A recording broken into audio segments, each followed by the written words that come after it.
Alhamdulillah wa salatu wa salamu ala rasulillahi wa ala alihi wa sahbihi wa man wala wa amma ba'd.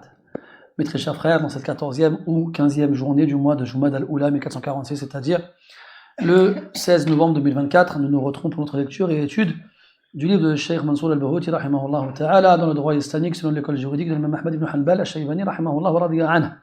Livre intitulé Umdatul Talib et Naili al-Ma'arib. Toujours dans Kitab al-Qada, il nous reste deux parties à voir avant de le conclure pour passer à la partie suivante de Al-Shahadat, les témoignages. Donc là, on est à la fin du livre. On a dit que on finit Kitab al-Qada, il y aura Kitab al-Shahadat et Kitab al-Iqrar. Puis le livre il est fini. J'ai regardé ce matin par rapport au week-end qui nous reste d'ici la fin du mois, Inch'Allah. Et techniquement, on finit à la fin du mois. Donc entre ce qu'on doit faire aujourd'hui, demain, le week-end prochain et le week-end suivant, on finit le livre Bidnillahi Azza wa Jal. Donc, la semaine dernière, on n'a pas fait le dars de l'Usul, parce qu'on avait malheureusement pris sur le temps. Si jamais ça se reproduit aujourd'hui ou demain ou un autre jour, c'est pas grave. C'est pas grave, on lui donnera son temps comme on le faisait avec les autres livres. La haraj bidnillahi azza wa jal. Et puis les abwab qui vont suivre, vous verrez qu'elles sont très simples. Il n'y a pas beaucoup de choses compliquées. C'est vraiment des règles à reconnaître et à respecter. Puis le reste se fera très rapidement, Inch'Allah. Tfadal samillah barakallahu fik. Alhamdulillahi Rabbil Alamin wa salatu wa salamu ala nabiyyina wa ala alihi wa sahbihi ajma'in. Allahumma ighfir lana wa li shaykhina wa li walidina wa li hadirina wa li jami'il muslimin. Qala al-muallif rahimahullah. لا تجوز قسمة ملك لا ينقسم إلا بضرار أو رد عوض كالدور الصغر والحمام ونحوه إلا برضا الشركاء كلهم ولا يجبر من امتنع منها بل يباع أو يؤجر بطلب بعدهم وما لا ضرر فيه ولا رد عوض كقرية وأرض ودار كبيرة ودكان واسعة ومكين وموزون من جنس يجبر ممتنع بطلب شريكه وهي إفراز فتجوز في لحم هدي وضاحي وللشركاء القسمة بأنفسهم وبقاسم ينصبونه وإن سألوا الحاكم نصبه وأجرته على قدر الأملاك وتلزم بتراضيهم وتفرقهم وبالقرعة وكيف ما اقترعوا جاز وتبطل بغبن فاحش بغبن فاحش. نعم بارك الله فيك. قال رحمه الله فصل في القسمة. القسمة c'est le partage. Donc là on est toujours dans Kitab al-Qada et on a en général affaire à des gens qui ne sont pas d'accord. Et parmi les affaires qui opposent les gens, le partage d'un bien qu'ils ont en commun. طيب يرحمك الله تفضل. Donc les biens qu'on a en commun, naw'an. On a al-musha' ou al-maqsoum. Al-musha' c'est ce qu'on ne peut pas diviser. Et al-maqsoum, c'est ce qu'on peut diviser. D'accord? Un exemple de bien qu'on a en commun qu'on ne peut pas diviser. Une maison sur laquelle on est plusieurs et qui est petite. Ou bien qui n'aurait qu'une seule salle de bain et qui a plusieurs étages. Ou bien des choses de ce genre-là. D'accord? Imaginons des héritiers héritent d'une maison dans laquelle il y a 2 étages. Donc un rez-de-chaussée et un premier. Mais on ne peut pas la diviser parce que la superficie diffère entre le premier et le deuxième. Ou bien il y a des éléments nécessaires dans le premier qu'il n'y a pas dans le deuxième. Donc si on le divisait, ce ne serait pas équitable pour une des 2 parties. Ça on appelle al-musha', ce qui est indivisible.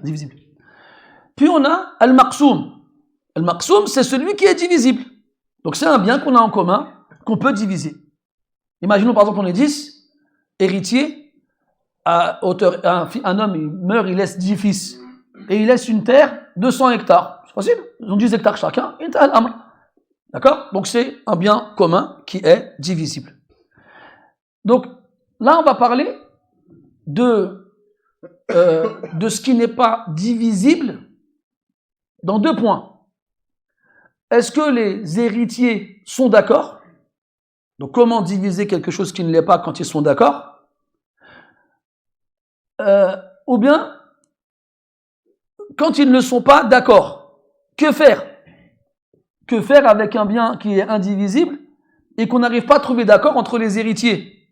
Donc ce bab-là, il va nous apprendre comment se comporter vis-à-vis de ces choses-là.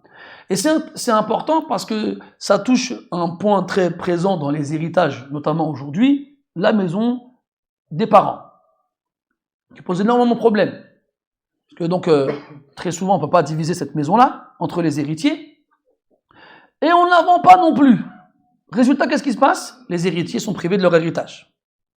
Nous, qui vivons en France, et qui avons d'autres entrées d'argent, d'autres moyens de subvenir à nos besoins en dehors de l'héritage, moi je m'en rends compte, je rencontre beaucoup de gens qui me disent c'est pas grave, ma'alish. Parce que nous on vit ici. Puis de l'autre côté, au bled, ils sont sans pitié, mais mets-toi à leur place, ils ont rien, ou ils ont très peu. Et là tu es en train de leur dire assieds-toi sur une grosse somme d'argent. Donc c'est normal qu'il y a. Et donc si on appliquait ces règles-là, il n'y aurait pas de problème.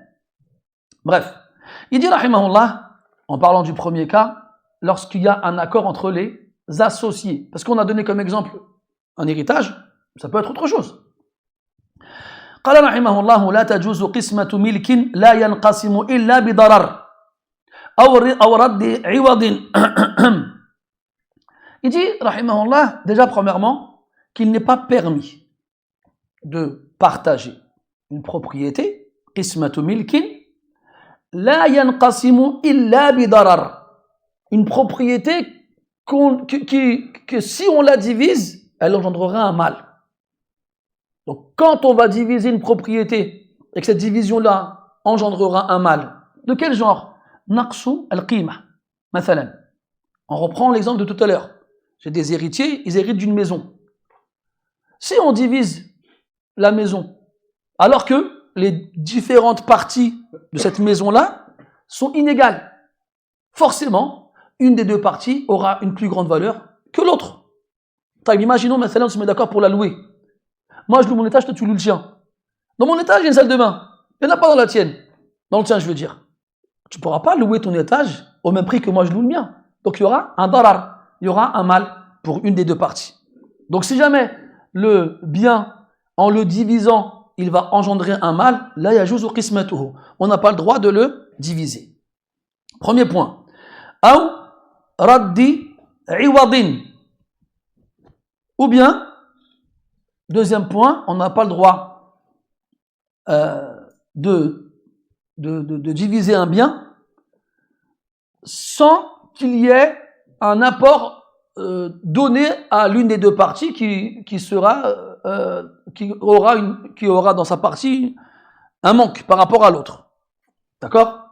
Donc si jamais il n'y a pas de compensation financière suite au manque que j'ai dans ma partie moi, là il y a juste al-qisma. D'accord? Donc on a dit, si jamais je sais qu'en divisant le bien, ça va créer un mal, la tâche, et je n'ai pas le droit de diviser.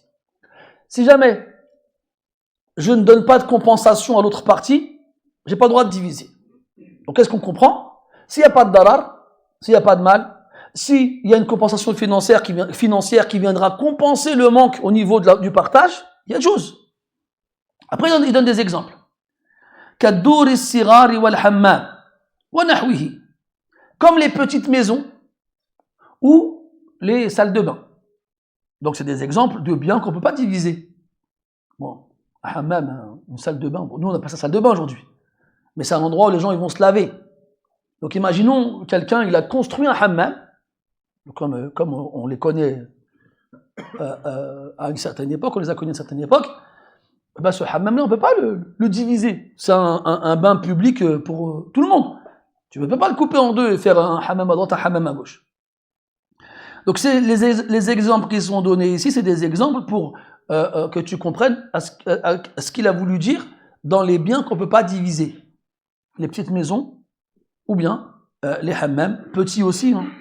Wa nahwihi, et autres, hein, comme un moulin. Donc le moulin, ça, à la base, ça sert à écraser le blé pour faire de la farine. Et autres. Des choses de ce genre-là qu'on ne peut pas diviser. Donc la tajuz illa bi rida shuraka'i kullihim. Donc on n'a pas le droit de diviser un bien indivisible. Si on le divise, il entraînera un mal pour l'une des parties, ou si on le divise, on donne, sans donner une compensation financière à l'une des parties. Sauf s'ils sont tous d'accord. S'ils sont tous d'accord, il y a tous. L'ensemble des associés. Donc s'ils se mettent tous d'accord par rapport au partage fait, en sachant que il y aura une diminution de la valeur d'une des parties, ou bien qu'il n'y a pas de compensation financière, parce qu'un héritier, il est aisé, et ses frères et sœurs ne le sont pas, c'est pas grave. Ouais, moi, je prendrais le deuxième étage où il n'y a pas de salle de bain, c'est pas grave. Moi, j'ai de l'argent à côté. Ou bien, je prendrais telle partie et me donner rien pour la compensation, c'est pas grave. Donc, s'ils se mettent tous d'accord, la haraj. Il n'y a pas de mal dans cela. Illa birida al-shuraka'i kullihim. Donc, les hadiths al-imam Ahmad wa ghayrihi, la darara wa la dirar. Donc ce hadith-là qui interdit la présence de nuisance sur soi-même ou à la dirar sur autrui. Il est interdit de se nuire à soi-même ou de nuire à autrui. Et ce hadith-là, même si Ibn Rajab rahimahullah atala al-hadith wal kalam an hukmihi, ghayra annahu mimma amila bihi al-ulama. Donc ce hadith-là, même si en termes d'authenticité, Ibn Rajab rahimahullah il a longuement parlé à son sujet dans Jami' al-Ulum wal-Hikam, et il est arrivé à la conclusion qu'il n'était pas sahih, mais ça c'est juste une analyse, comme je vous l'ai dit tout à l'heure, de muhadith. Mais en termes de fiqh, les fuqaha, ils l'appliquent tous sans aucune divergence. Donc, ils ont droit de se mettre d'accord là-dessus, la haraj. ثم قال ولا يجبر من امتنع منها. طيب, s'ils sont tous d'accord, on divise, il n'y a pas de problème. Tout se passe bien. S'il y en a un qui n'est pas d'accord, هل يجبر? Est-ce qu'on le force? لا يجبر. Il a le droit de ne pas être d'accord. Et on n'a pas le droit de lui imposer. Donc, s'il refuse, qu'est-ce qu'on fait? يباع. يباع. يعني ماشي يقصد بالبيع الملك الذي لا يمكن تقسيمه.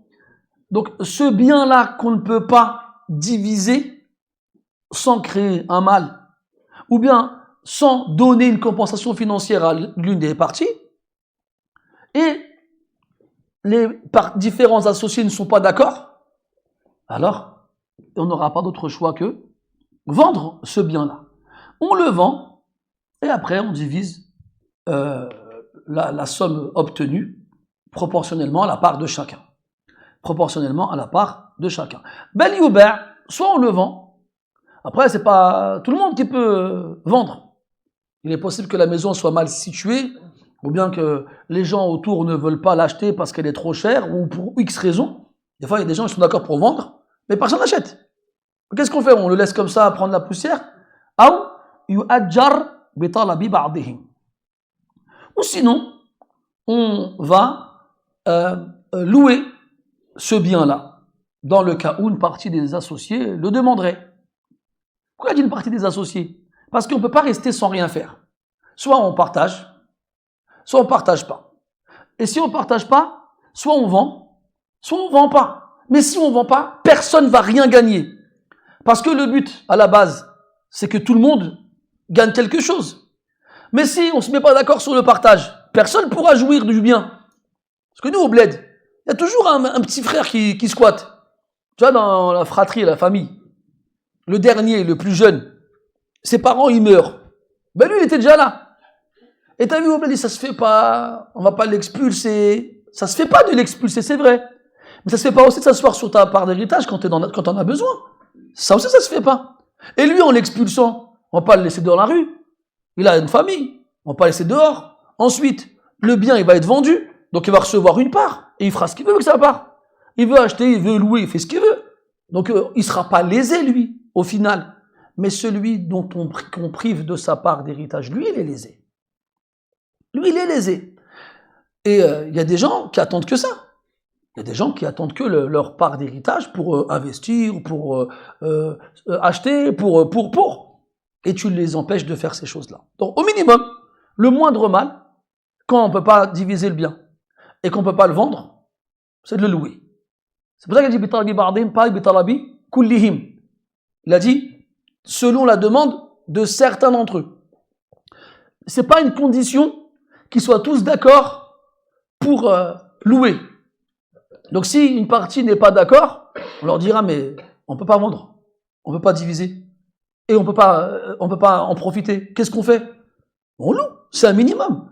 Parce que louer, c'est attribuer la jouissance du bien à autrui dans un délai déterminé. Donc tu peux dire je te loue pour un mois. Comment ils appellent ça en français? Je crois c'est pas le viager, non? C'est pas la même chose, mais en gros, on peut dire tiens, je te loue. Saisonnier, voilà. Je te loue, ou bien jusqu'à ce qu'on vende. Là, on met à vendre, je te loue pendant cette période-là. Elle peut durer un mois, elle peut durer après, est-ce que c'est du majhoul, c'est du gharara, du gharar ou pas? Là, après, ce qu'on pourrait faire, ce serait saisonnier, mathalan, renouveler tous les mois. Comme ça, on sort du problème de le gharar. Et donc, au moins, il y a de l'argent qui rentre, et cet argent-là, on le partage entre tous les associés ou bien tous les héritiers.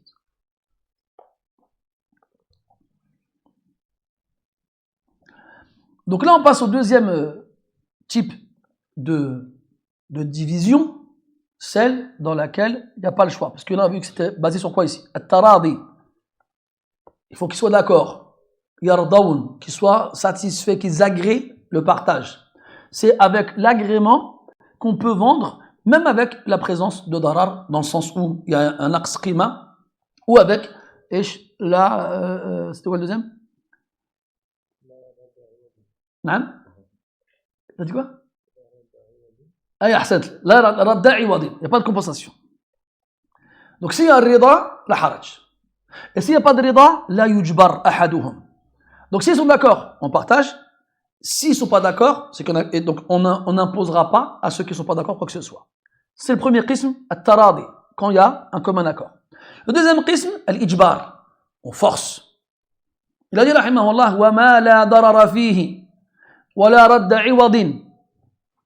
Donc s'il n'y a pas de darar et il n'y a pas de compensation nécessaire, kaqariyatin, comme un village. Machallah, il y a des gens qui avaient des villages. Mais dans quel cas on peut donner une qaria en dehors de l'héritage? Ahsant, dans le ghanima, une armée qui met la main sur un village, on la divisera entre les combattants. Wa ard, une terre. Wa darin kabira, une grande maison. Wa dukkanin wasi'a, et un grand mahal, yani un entrepôt où on peut stocker de la marchandise, dukkan, et on l'utilisera nous aujourd'hui en arabe contemporain pour tout ce qui est local, commercial, dukkan, magasin. Pourquoi j'ai préféré éviter le mot magasin? Parce que justement ça exclut d'autres utilités de ça. Parce que même si magasin ça vient du mot makhzan en arabe, et le makhzan c'est le stock, c'est j'ai dit quoi tout à l'heure, l'entrepôt. C'est plus cohérent de dire entrepôt que de dire magasin, parce que tu peux stocker de la marchandise dans un entrepôt sans la vendre, alors que dans le magasin généralement c'est pour la vente. Wa makil, quel makil, c'est la chose dont on mesurera le volume, dont on mesurera la quantité en volume. D'accord? Non, en poids, pardon. En poids. En volume? En volume. Non. Comme les graines, kal hubub. Wal mawzoun, non. En poids, comme l'or et l'argent, mathalan. Donc, quand le bien en question, il correspond à ces caractéristiques-là. Donc, quelque chose de grand, un village, une grande terre, une grande maison, un grand entrepôt, ou bien des choses qui sont divisibles parce que c'est en volume ou en poids, là, il n'y a pas de mishkel. Là, il n'y a pas de darar si on divise, et il n'y a pas de besoin de compensation financière. Ce sera des parts égales. Il a dit, min jins. Min jins, c'est dans le maître ou pas? Non. Donc, min jins, lorsque ce makil et ce mawzoun, min jinsin wahid. Lorsque ces éléments-là quantifiables en volume et en poids, ils sont de même nature. Si c'est de nature différente, ce sera de valeurs différentes, et donc à ce moment-là, le partage il sera difficile. Donc il a mis comme condition qu'il soit de même nature. Yujbaru mumtani'un bi talabi sharikihi. Si quelqu'un il refuse le partage, eh bien son associé aura le droit de demander au hakim à ce qu'on lui impose de partager. Donc dans tout ce qui est divisible, sans que ça ne crée de mal ou sans que ça ne engage une compensation financière, eh bien, on n'a pas le droit de refuser. Enfin, on n'a pas le droit. C'est-à-dire que si on refuse plutôt, eh bien, l'autre partie, l'associé ou l'autre héritier, mathalan, aura le droit de demander au juge d'imposer à celui qui refuse de diviser. Il ne peut pas empêcher l'autre associé ou bien l'autre héritier d'avoir sa part alors qu'on peut diviser le bien. Wahiya, donc on a précisé que bitalabi sharikihi, il faut qu'il y ait une demande. C'est-à-dire que si le sharik en question il ne demande pas, alors ça restera comme ça. Ça restera comme ça sans être divisé. Wahiya ifrazun. Ifraz, c'est-à-dire que ce bien-là, on ne le vendra pas, comme on a dit tout à l'heure. Tout à l'heure, on a dit quoi? Si un d'entre eux, des associés, il refuse le partage. Enfin, il refuse quand tout le monde s'est mis d'accord. Alors que ce n'est pas un bien divisible. On a dit yuba', on le vend. Ici, comme c'est divisible, la yuba'. Ifraz, bima'na la yuba'. On ne le met pas, on ne le met pas en vente. Après, il dit, rahimahullah, un kalam gharib, fatajuzu fi lahmi hadyin wa adahi. Mais ça, c'est lié à ce qu'on vient de dire. Donc, on a le droit de le faire dans la viande de l'hadi, pour le pèlerinage, ou l'adahi, pour Eid al-Adha. Pourquoi il a dit ça? Parce que là, yajuzu bay'u hadhihi al-luhum. On a vu dans Kitab al-Hajj, dans plutôt Kitab al-Adahi, ou al-Aqiqah, qu'on n'avait pas le droit de vendre cette viande-là. La viande de l'animal qu'on va sacrifier pendant le pèlerinage, et la viande qu'on va sacrifier le jour de l'Eid. Ces viandes-là, on n'a pas le droit de les vendre. Donc, comme on parle d'un type de bien qu'on ne va pas vendre parce qu'il est divisible, imaginons on hérite de ce genre de viande-là, alors on pourra les diviser et on ne les vendra pas.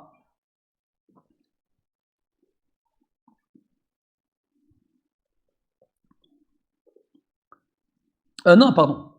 Justement, comme la viande, on ne la divise pas parce qu'il y a différentes parties, certaines qui sont meilleures que d'autres, ça veut dire quoi? Qu'on la vendra. Alors qu'en temps normal, on n'a pas le droit de la vendre. Donc c'est une exception en fait. C'est une exception. Parce que moi, si je te donne la tête et les pattes, et moi je prends le reste, c'est pas juste. On est d'accord que comment dirais-je, les parties n'ont pas la même valeur dans la viande. Et si on est plusieurs, forcément, on se retrouvera avec des parties différentes et donc de valeurs différentes. Mais là, dans ce cas-là, si justement on ne peut pas faire autrement, on aura le droit de le vendre pour satisfaire les différentes parties.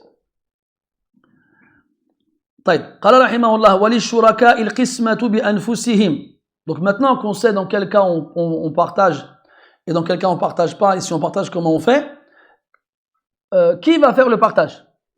Premier point, ils ont le droit de le faire eux-mêmes. Ils n'ont pas l'obligation d'en référer à une autorité pour le faire à leur place.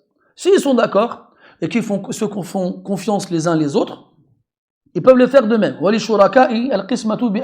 peuvent le faire par eux-mêmes. Biqasimin yansibunahu. Donc en désignant un partageur, en désignant quelqu'un qui partagera pour eux. Soit ce partageur fera partie des shuraka, soit il sera neutre. وَيَجُوزُ أَنْ يَسْأَلُ الْحَاكِمَ نَصْبَهُ. S'ils ne se mettent pas d'accord pour en désigner un, ils ont le droit de demander au hakim, au juge, d'en désigner un à leur place. Dans le cas où il ne serait pas, non, toi tu vas demander quelqu'un et lui il te connaît bien, il va te faire une meilleure part ou une chose de ce genre-là. Taïb. Ça c'est agib aussi dans ce qui est dit par la suite. Il dit وَأُجْرَتُهُ عَلَى قَدْرِ الْأَمْلَاكِ. C'est-à-dire que la rétribution qu'on donnera au partageur, en partant du principe où on le paye. Parce que nous on est dans le oh tranquille, vas-y, c'est pas compliqué, allez vas-y, tu connais pas fi sabilillah. Mais en vrai lui, il n'a aucune obligation de le faire. Et s'il n'a aucune obligation de le faire, tu ne peux pas lui demander de le faire fi sabilillah. S'il le fait de lui-même, tant mieux. Mais s'il ne le fait pas de lui-même, tu n'as pas le droit de lui imposer. لقوله عليه الصلاة والسلام من صنع إليكم معروفا فكافئوه. Quiconque vous rend un service, vous fait un bien, eh bien, rétribuez-le. Donnez-lui un tribut, un salaire. Et donc, c'est la base. Donc, s'il faut le payer celui-là, on le payera comment? Il a dit ala qadri al-amlak, proportionnellement au bien et proportionnellement aux parts de chacun. Donc, chacun, dans la part qu'il recevra, prendra une partie pour payer avec le hakim. Ça veut dire quoi? Qu'est-ce qu'on va comprendre ici? Qu'il n'y en aura pas qu'un qui va le payer, le qassam, celui qui va partager. Mais ils devront tous le payer à partir du moment où ils voudront qu'une personne neutre intervienne pour diviser les parts. Et donc à ce moment-là, est-ce qu'il y en a un qui paiera 50% et un qui paiera 10% et un qui paiera... Non, ils paieront tous proportionnellement à la qadri al-amlak. وَتَلْزَمُ يعني la qisma, elle sera valide à deux conditions. بِتَرَاضِيهِمْ, leur accord, وَتَفَرُّقِهِمْ, leur séparation. C'est-à-dire à partir du moment où ils se mettent d'accord, que la qisma elle a lieu et qu'ils se séparent, ça y est, khlas, tammat, elle est complète, elle est achevée, elle est conclue. Donc si quelqu'un il part, il rentre chez lui et dit, il revient, finalement je suis pas d'accord, non, la ibrata bihi. S'il veut émettre un désaccord, il devra le faire sur place. À partir du moment où ils se sépareront, alors il n'aura plus le droit d'émettre un désaccord. Wabil qur'ati wa kayfa maqtara'u jaz. Ils n'arrivent pas, ils ne veulent pas que l'un d'entre eux procède au partage. Et ils n'ont pas trouvé quelqu'un pour le faire à leur place. Et le hakim n'a pas trouvé non plus quelqu'un pour le faire à leur place. Est-ce qu'ils ont le droit d'utiliser un autre moyen? Naam. Comment? Bil qur'a. Le qur'a, c'est la courte paille. C'est le tirage. Et il a dit, est-ce que nous on a vu qu'il existait plusieurs façons de faire? Ils prenaient des flèches, ils enlevaient la pointe, ils mettaient dans le carquois, et chacun il prenait une flèche. Et celui qui tirait la flèche sans carquois, il avait gagné ou il avait perdu, ça dépend de l'enjeu. Et le Coran, c'est une des formes, mais c'est pas la seule. Donc, il a dit kayfa maqtara'u jaz. Quelle que soit la façon utilisée pour tirer, imaginons on prend les noms de chaque associé, on les met dans des papiers, on les plie, puis on les met dans un récipient quelconque, et on demande à quelqu'un de tirer, il tire. Et donc, quelle que soit la façon utilisée pour tirer entre guillemets les personnes, alors ce sera permis. وَتَبْطُلُ بِغَبْنٍ فَاحِشٍ.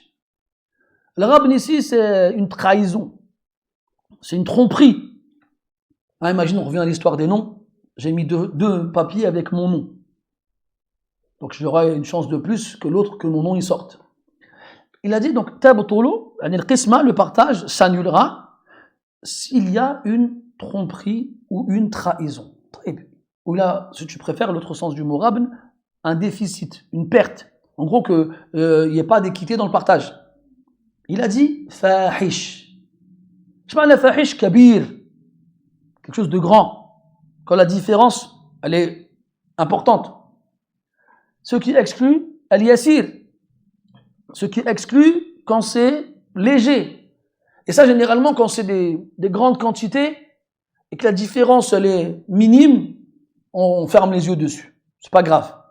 Donc, si un des associés se rend compte qu'il a été trompé dans le partage à grande hauteur, à une hauteur importante, il aura le droit de se plaindre et obtenir gain de cause.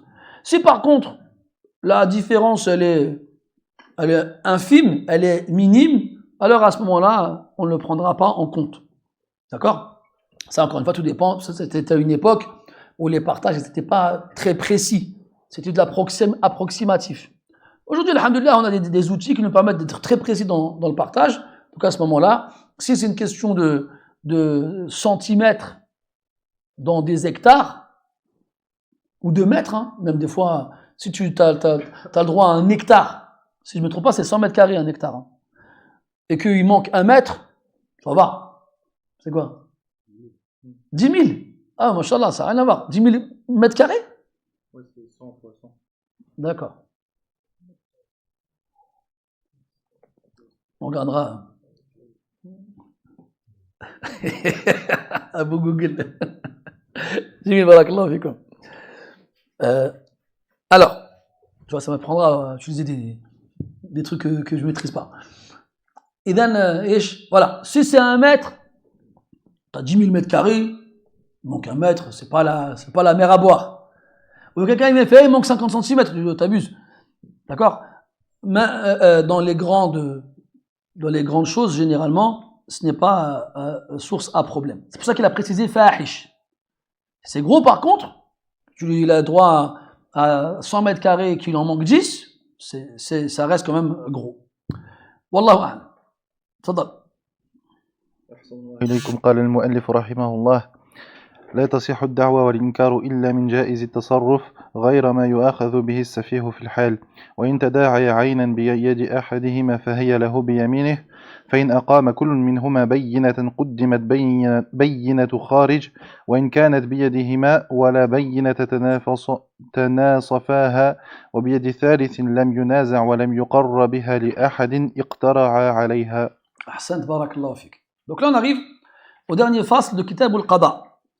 Donc en fonction des nusakh que vous avez, il y en a qui ont des titres, d'autres qui n'en ont pas. Dans la mienne, il y a un titre. Fasl fi ad-da'awa wal bayyinat. Donc ad-da'awa, c'est donc la plainte. On avait parlé de al-mudda'i wal mudda'a alayh. Donc il y a le plaintif, le plaignant. Oh là là, j'ai fait le même bêtise la dernière fois en plus. Il y a le plaignant et donc l'accusé. Et cette partie-là, de Kitab al-Qada, elle va être suivie par al-shahadat et enfin al-iqrar.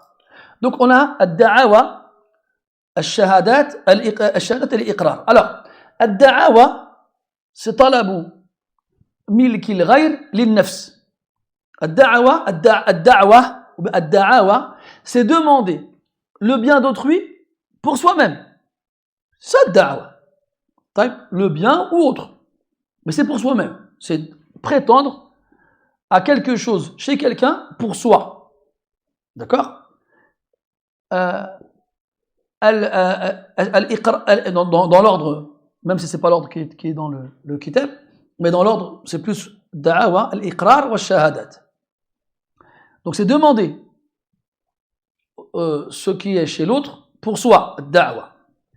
Al-iqrar, c'est reconnaître que ce qu'on a à soi, c'est à l'autre. D'accord? Et al-shahada, le témoignage, c'est de reconnaître que ce qui est chez autrui est pour autrui, mais pas pour lui. C'est comme ça qu'on les classifie. Donc je répète, ad-da'wa, la plainte, c'est le fait de demander quelque chose chez quelqu'un pour soi. Al-iqrar, reconnaître, donc les aveux, comme on dit en français, c'est reconnaître que ce qu'on a soi, c'est à autrui.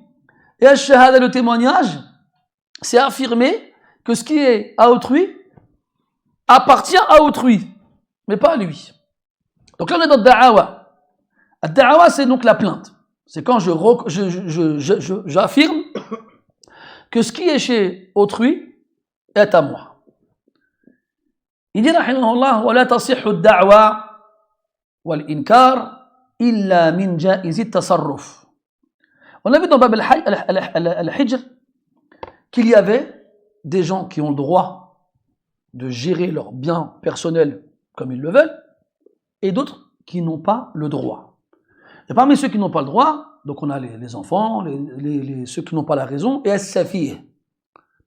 As-safih, c'est celui qui a la raison, mais il ne sait pas gérer son argent. Et ce n'est pas un enfant, et ce n'est pas un majnoun.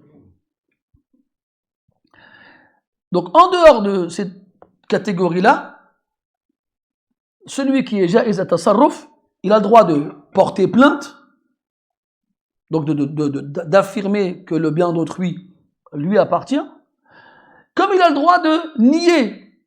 Donc il a le droit de nier quand on l'accuse. Il a le droit de faire partie plaignante et partie défendante. Défendante?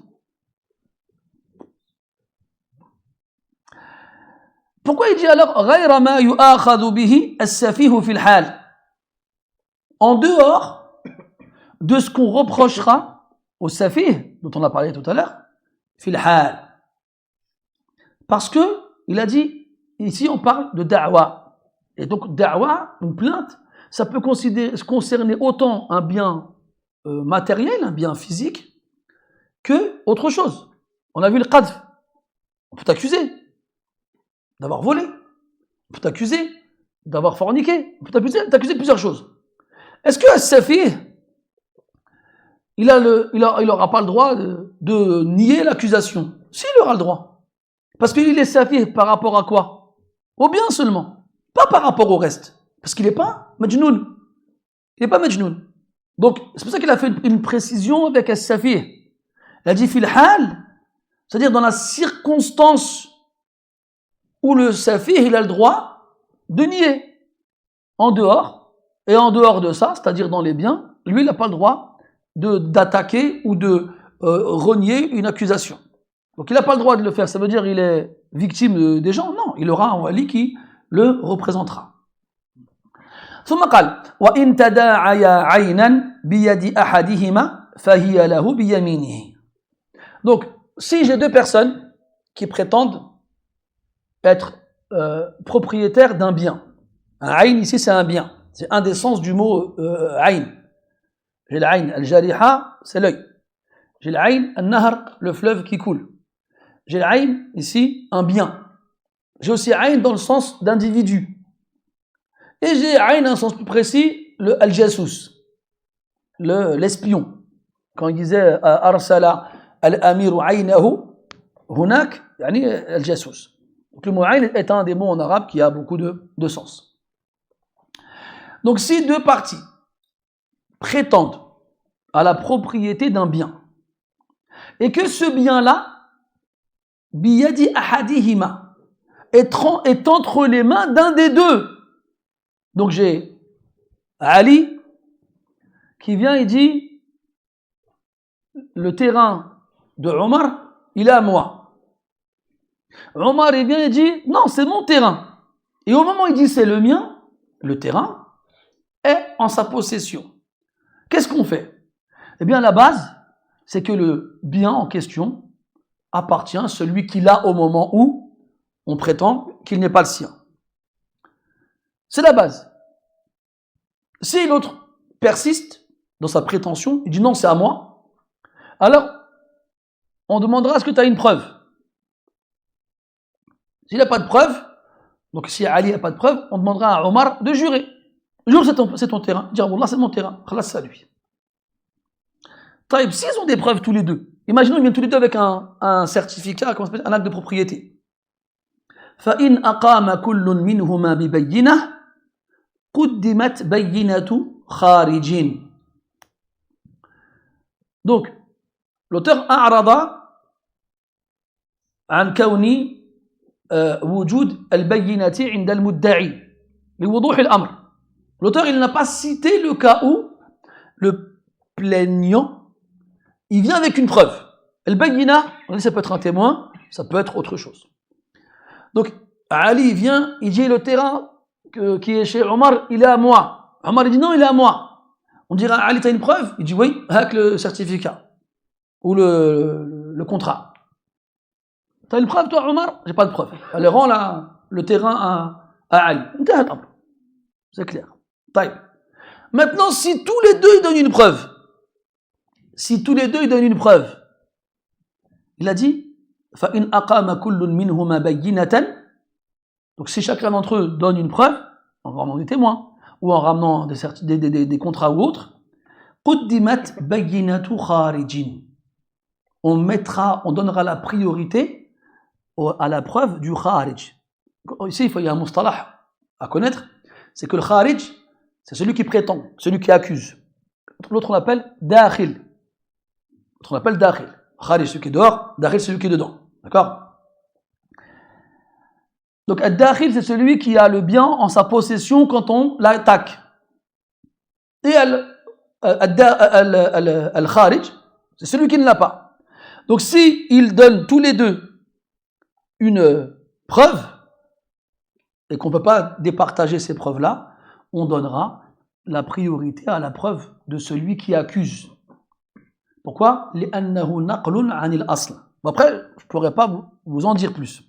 C'est-à-dire que dans les kutub al-mukhtasara à ce niveau-là, ils ne vont pas plus loin dans l'explication. Il apparaît, wallahu a'lam, qui rentre plus dans le détail dans les mutawwalat, dans les livres développés. Et eux, le hadith qu'ils utilisent comme dalil, c'est le hadith al-ma'rouf, al-bayyinatu ala al-mudda'i. Donc, Al-Rasul sallallahu alayhi wa sallam a donné la priorité à celui qui accuse. Donc, si celui qui accuse il a une preuve, et celui qui est accusé a une preuve aussi, la priorité viendra à celui qui accuse conformément à l'application du hadith. Il y a d'autres raisons, mais elles sont techniques, on les laissera pour plus tard, incha'Allah. Donc, contentez-vous de celle-ci. Je vois dans les yeux de Ilyas des questions qui pétillent dans ses pupilles. Ben, il les gardera pour lui. ثم قال وإن كانت بيديهما هو كذا عندك بيدهما نعم وإن كانت بيدهما ولا بينة تناصفاها. Dans le cas où le bien en question sur lesquels les gens sont en désaccord est en leur possession à tous les deux. Imaginons des associés, ils ont tous les deux un terrain, puis un des deux dit finalement non, il est à moi. Je dis non, il est à moi. Et les deux, ils sont là. Ils ont les clés, ils ont tout. Et il n'y a pas de preuve pour l'un comme pour l'autre. Comme quoi, il appartient à l'un des deux. Tanasafaha. Qu'est-ce que ça veut dire? Ils se le partagent à nisf, à nisf. Ils sont deux, donc c'est simple. Tu divises en deux et ils prennent chacun un nisf. Donc ça, c'est quand le bien est en possession des deux et qu'il n'y a aucune preuve permettant à l'un d'affirmer que ça lui appartient. Alors ils se le partageront à part égale. وَبِيَدِ ثَالِثٍ لَمْ يُنَازِعْ وَلَمْ يُقِرَّ بِهَا لِأَحَدٍ اقْتَرَعَا عَلَيْهِ. Troisième cas et dernier, deux personnes qui viennent se plaindre d'une troisième, comme quoi le bien qu'il a en sa possession leur appartient. D'accord? Lui, lam yunazi', il n'a jamais dit que c'était à lui. Il a reconnu que c'était pas à lui. Walakin lam yuqirra biha li ahad. Mais il n'a pas reconnu pour autant qu'elle appartenait à un des deux qui sont venus se plaindre. Donc je répète, deux personnes viennent prétendre que la terre d'une troisième leur appartient à l'un ou à l'autre. Pas ensemble. Leur appartient à l'un ou à l'autre. Il y en a un, il vient, il dit, Ali, il vient, il dit, ah, la terre de Uthman, elle est à moi. Omar, il fait, non, la terre de Uthman, elle est à moi. Le Qadi dit à Uthman, c'est ta terre ou pas? C'est pas ma terre. Il fait, ben, elle est à qui alors? Je sais pas. Elle est ni à Ali, ni à Omar. Donc, le Qadi, il fait quoi à ce moment-là? Il a dit, iqtara'a alayh. Donc, ils procéderont à un tirage au sort, entre guillemets, pour que l'un des deux la récupère. Omar, le Uthman qui a la terre à ce moment-là en sa possession, mais qui reconnaît qu'elle ne lui appartient pas. Il n'a pas le droit de la garder. Et ceux qui prétendent, ils sont deux. Et là, aucun moyen de les départager. Donc à ce moment-là, on tirera à la courte paille. Là, on est d'accord, mes frères, je sais que ce genre de textes aujourd'hui, ils nous paraissent étranges. Parce qu'on est tellement, nous, dans... Il va mentir. Les gens, ils vont mentir. C'est trop facile. Mais parce qu'il est important de comprendre que le problème, il n'est pas dans ces règles, mais il est chez nous. C'est nous qui est devenu mauvais.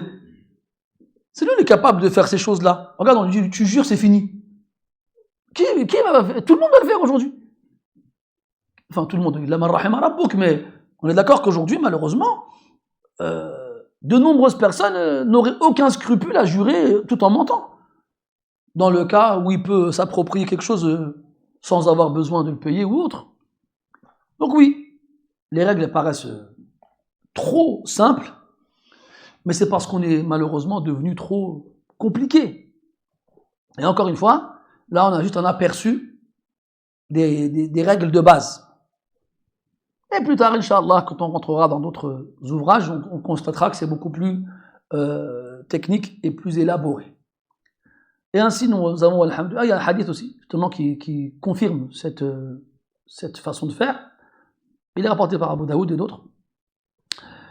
أن رجلين تداعيا في دابة ليس لواحد منهما بينة فأمرهما رسول الله صلى الله عليه وسلم على العين أحب وكره أو كره أن يقترع. Il a dit que deux hommes, à l'époque du prophète, alayhi salatu wassalam,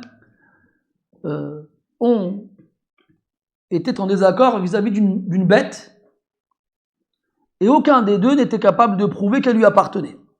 C'est mon cheval? Non, c'est mon cheval. T'as une preuve? Non. T'as un témoin? Non. T'as une preuve? Non. T'as un témoin? Non. Tu as dit quoi? Il leur a ordonné de tirer à la courte paille, de sélectionner par un de ces biais-là, pour avoir le dernier mot, ahabba ou kariha. Qu'ils le veuillent ou non, ils devront le faire. C'est la règle. Taïb, imaginons, dans les deux là, il y a bien un menteur. Il y a bien un qui veut prendre ce bien-là injustement. Nous, on applique les règles. ثم إنكم يوم القيامة عند ربكم تختصمون. Puis, le jour de la résurrection, auprès de votre Seigneur, vous réglerez vos comptes. Et Allah donnera à chaque détenteur de droit le droit qui lui revient, dans un jour où il n'y a ni argent, ni autre moyen d'échange que les bonnes actions et les mauvaises. Donc, ainsi, walhamdulillah, nous complétons Kitab al-Qada, et il nous reste donc Kitab al-Shahadat et Kitab al-Iqrar. Je vous ai dit tout à l'heure que l'ordre il est différent par rapport à Bara'atul Ikhtitam. C'est pour ça que l'auteur il a inversé. Mais normalement, c'est al-Qada, al-Iqrar et al-Shahada. Il y en a même qui mettent al-Itq comme dernier bab. On l'expliquera, bi'idnillahi ta'ala, pourquoi. Donc, et en fonction des fossils qui restent, des parties qui restent, donc comme je vous l'ai dit, donc entre aujourd'hui et demain, plus le week-end suivant, et le week-end d'après, donc là on est le 15, hein, c'est ça? Non, on est le 16. Il reste un week-end avant ou deux, avant la fin du mois. C'est bien ça, hein, en dehors de ce week-end-là. Voilà. Donc j'ai divisé les dernières parties à voir par rapport au week-end qui nous reste, et bi'idnillah ta'ala, on aura fini le livre, bi'idnillah azza wa jal, à la fin du mois. Donc, alhamdulillah, naktafi bihadha al-qadr, incha'Allah. Avez-vous des questions? Oui, Aïb. Tfadal. La première, si les biens des deux parties qu'on va diviser, ils n'ont pas de preuve, s'il n'est pas partageable, on doit le vendre. On le vend, exactement. Et si on ne veut pas le vendre, on le loue. Est-ce que si du vivant d'une personne, elle peut partager les biens entre ses enfants à la courte paille? Là, on avait vu ça dans Kitab al-Fara'id. Si jamais quelqu'un veut partager ses biens entre ses enfants de son vivant, il devra respecter les parts de héritage. Mais s'ils sont tous égaux, justement, ces personnes-là. Et ce sera quoi l'intérêt de diviser par la courte paille? Par exemple, il y a 4 enfants, il y a 3 pères. D'accord. Donc, c'est 3 garçons. Mais dans ce cas-là, il y en aurait un qui serait exclu. C'est ça aussi. Qu'est-ce qu'il veut? Si c'est pour partager les 3 terres sur 4 personnes, genre par exemple, on va tirer, toi tu auras cette terre-là, toi tu auras cette terre-là, il a akhiri. Oui, d'accord. Mais si c'est les 3 premiers qui sortent, ils ont leur terre, et le dernier, il a que ses yeux pour pleurer là. imaginer, par exemple, il y a 4 pères pour 4 enfants, mais c'est pas les mêmes tailles en fait. نعم. Il y en a qui sont plus grands que d'autres, qui sont S'ils sont d'accord, la haraj. ils sont d'accord. On a dit le taradi, il n'y a pas d'ishkal. نعم. الله أعلم. Oui, voilà. Mhm.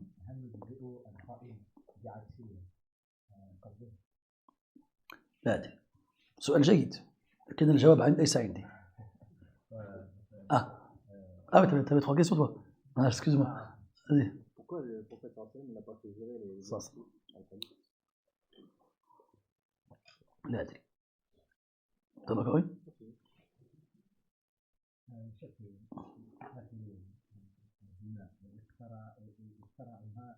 اقترع عليها. نعم. لماذا القاضي لا يدرك احدهما قبل لماذا لا يحلفهما؟ لا أدري. لأن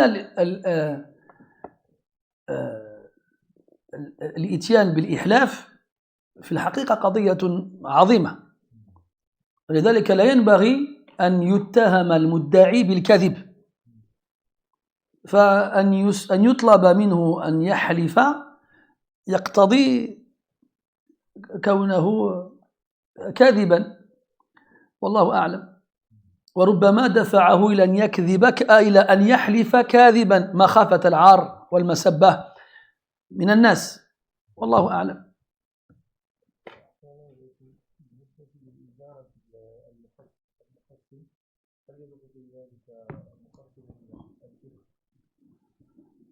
أعيد سؤالك.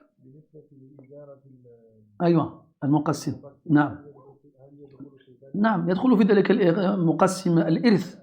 الأصل أنه بحقه أن يطلب أجرة، هذا من حقه، ولو طلبها لا يجوز لمن يحتاج إليه أن يمتنع عن ذلك، وإن أبوا فليقوموا بقسمة الإرث بأنفسهم، والله أعلم.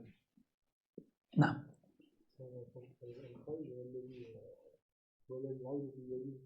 نعم لا العكس.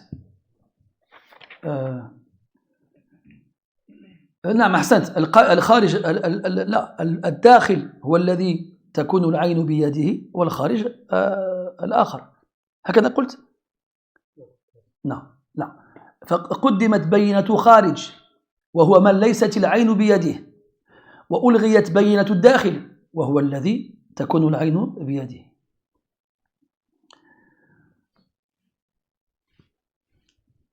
Un frère sur la sunna qui a réussi à avoir qui a réussi à avoir une inscription à l'Azhar peut me contacter en privé. Hein, quoi? Ah ouais, d'accord, ça n'a rien à voir. Lui, là, il a cru qu'il était sur Facebook, lui. Je sais pas pourquoi il pose ça ici, lui. Khair, Inch'Allah. Peut-on hériter d'un bien illicite à la base, avec un prêt, par exemple? إذا ثبتت الملكية فنعم، يعني si la propriété elle est avérée, dans le cas où il paierait par le bien d'un crédit, on peut en hériter. نعم. Sinon non, tout dépend de la nature du caractère illicite du bien. والله أعلم. سبحانك اللهم وبحمدك. تفضل.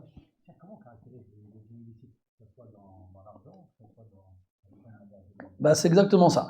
Le bien illicite, on regardera la nature du bien ou la nature de l'argent qui a servi à se l'approprier ou la façon dont on se l'est approprié. Donc, si le bien il est illicite, donc ce sera un bien illicite à la base. Quelqu'un qui achète du vin, مثلا. Si l'argent que j'ai utilisé il est illicite, comme quelqu'un qui a fait du riba, qui achète avec riba, donc ce que j'achèterai avec, il sera illicite. Ou si la façon de l'obtenir est illicite, comme voler, alors ce sera un bien illicite. Comme quoi? Si on fait un péché sans que ça ait de rapport avec les 3 points évoqués, on aura le péché, laquelle ça ne changera pas la nature du bien. Je peux sabbih mon Seigneur ou pas? سبحانك اللهم وبحمدك أشهد أن لا إله إلا أنت أستغفرك وأتوب إليك. صلى الله على نبينا محمد وعلى آله وصحبه وسلم والحمد لله رب العالمين.